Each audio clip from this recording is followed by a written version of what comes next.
Shalom, selamat pagi jemaat yang dikasihi Tuhan Yesus Kristus. Kita bertemu kembali di Renungan Harian pada hari ini Rabu tanggal 28 Agustus 2024. Sebelum kita mendengarkan firman Tuhan, mari kita bernyanyi dari buku NDHKBP nomor 183 ayat 3.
Kita bersatu di dalam doa.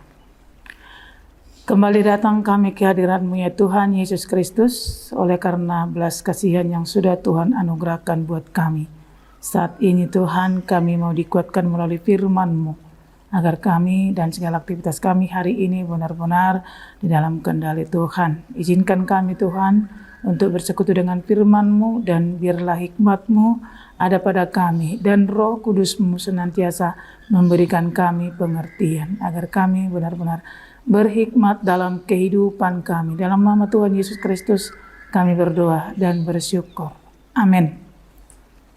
Saudara kekasih Tuhan Yesus Kristus, yang menjadi nats renungan kita pada pagi hari ini diambil dari kitab Yohanes pasal 1 ayat 16. Begini dikatakan, karena dari kepenuhannya kita semua telah menerima kasih karunia demi kasih karunia.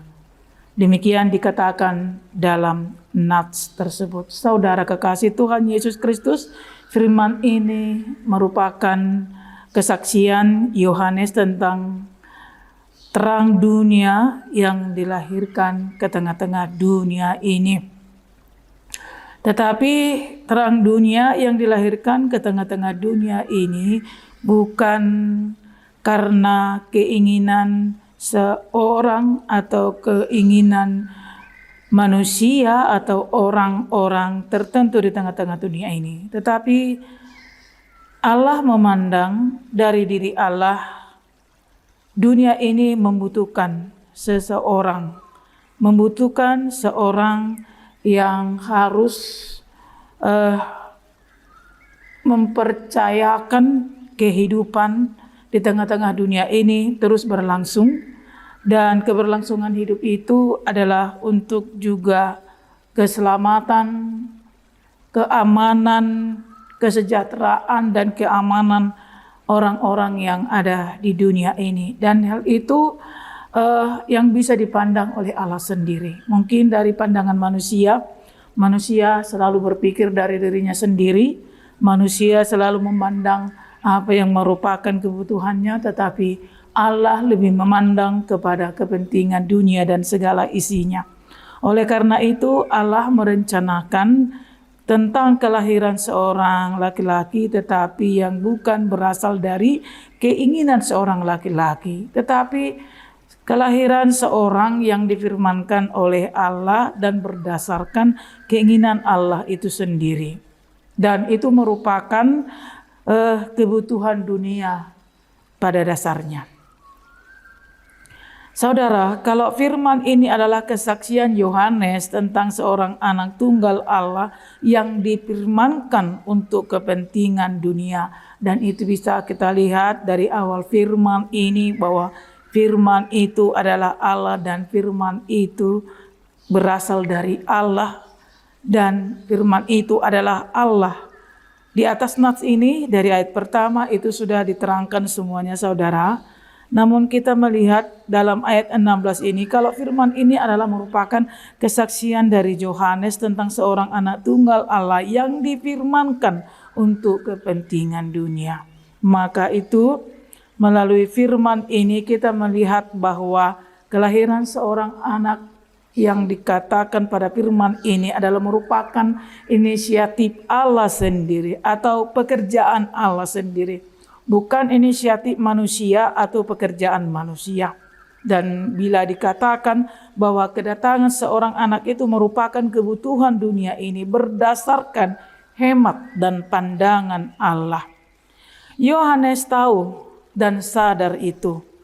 Siapa itu dan untuk apa dia datang. Yang pasti Yohanes menyatakan dalam natsnya ini secara keseluruhan bahwa itu bukan dirinya. Meskipun dalam rencana itu dia mendapatkan pandangan yang seperti itu dari orang banyak ketika Yohanes menyerukan tentang kerajaan Allah tersebut, dan orang-orang di sekitarnya berpikir bahwa dialah yang menjadi utusan daripada Allah itu. Namun Yohanes bersikukuh mengatakan bahwa itu bukan dirinya. Tapi dalam hal ini Yohanes tidak pada penonjolan terhadap diri sendiri meskipun itu memiliki peluang oleh karena pandangan orang banyak yang sudah terarah kepadanya. Justru dalam nats ini dia bersaksi bahwa dia dan semua orang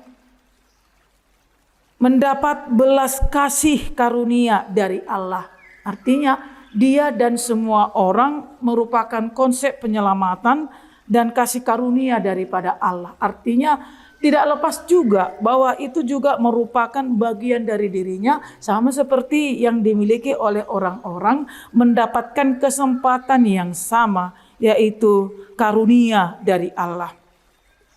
Kasih karunia pemberian dari Allah, yaitu tentunya kita tahu bahwa keselamatan dan kehidupan yang bukan usaha manusia atau berdasarkan hukum-hukum manusia, termasuk juga berdasarkan hukum Taurat, tetapi belas kasih Allah yang diprogramkan oleh Allah sendiri agar manusia itu juga memperoleh segala kesempatan, belas kasihan Allah, yaitu keselamatan dan kehidupan.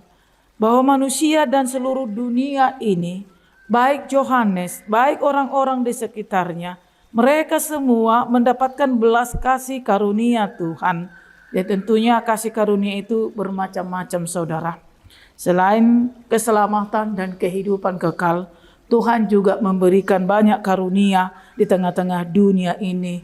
Dan itu tentunya adalah untuk kehidupan seluruh umat manusia tanpa batas. Dan apakah rencana Allah dalam pemberian kasih karunia itu? Kita melihat dalam firman ini, karena dari kepenuhannya kita semua telah menerima kasih karunia demi kasih karunia. Itu menunjukkan bahwa Allah memberi belas kasih-Nya kepada manusia juga supaya setiap manusia itu memiliki belas kasih kepada sesamanya, ya tentunya untuk perawatan dunia dan umat manusia dan seluruh ciptaan Allah. Artinya yang mendapatkan dan yang sadar memperoleh kasih karunia daripada Allah itu wajib memberikan karunia itu kepada orang lain. Kalau istilah membagi, men-share, memberikannya kepada orang lain. Itu adalah untuk perawatan dunia, untuk umat manusia, dan untuk seluruh ciptaan Allah. Itulah yang dikatakan bila firman itu telah menerima kasih karunia demi kasih karunia. bahwa setiap orang yang menerima kasih karunia dari Allah, mereka harus juga memberikan kasih karunia itu kepada orang lain. Itu dalam rangka perawatan dunia dan seluruh umat manusia. Jadi saudara-saudara kekasih Tuhan Yesus Kristus, kalau kita sadar tentang karunia yang diberikan oleh Allah kepada kita, maka mari kita dengan rasa tanggung jawab dan wajib oleh karena belas kasih Allah yang sudah mengaruniakan kepada kita demi kasih karunia, maka kita juga harus berbelas kasih dan mengaruniakan karunia Allah, apapun itu yang dikaruniakan Allah kepada kita. Maka mari kita mengingat karunia-karunia yang Tuhan Allah berikan kepada kita untuk memberikannya dengan penuh sukacita dan rela hati dan rasa syukur sebagai kewajiban karena Tuhan telah memberi karunia itu kepada kita, anak-anaknya. Amin. Kita bersatu dalam doa. Terima kasih Tuhan Yesus Kristus yang sudah mengaruniakan kehidupan kepada kami. Di dalam kehidupan karunia itu, Tuhan memberikan berbagai hal kepada setiap orang yang Engkau tempatkan di tengah-tengah dunia ini. Sebagai anak-anak-Mu, bantulah kami, ajarlah kami untuk menyadari dan mengingat karunia yang Tuhan anugerahkan kepada setiap anak-anak-Mu. Supaya kami juga demi kasih karunia bisa melakukan banyak hal yang menjadi kemuliaan bagi nama Tuhan di tengah-tengah dunia itu. Ya Tuhan, bantulah kami untuk menyadari kasih karunia itu, supaya kami tahu arti daripada karunia itu sendiri yang kami peroleh daripada Tuhan. Terima kasih Tuhan, kami percaya bahwa segala kehidupan kami merupakan karunia dari Tuhan, sehingga kami juga bisa menempatkan hidup kami untuk menjadi alat kemuliaan Tuhan. Dan karunia yang kami peroleh adalah untuk memuliakan nama Tuhan yang kami sampaikan kepada sekitar kami.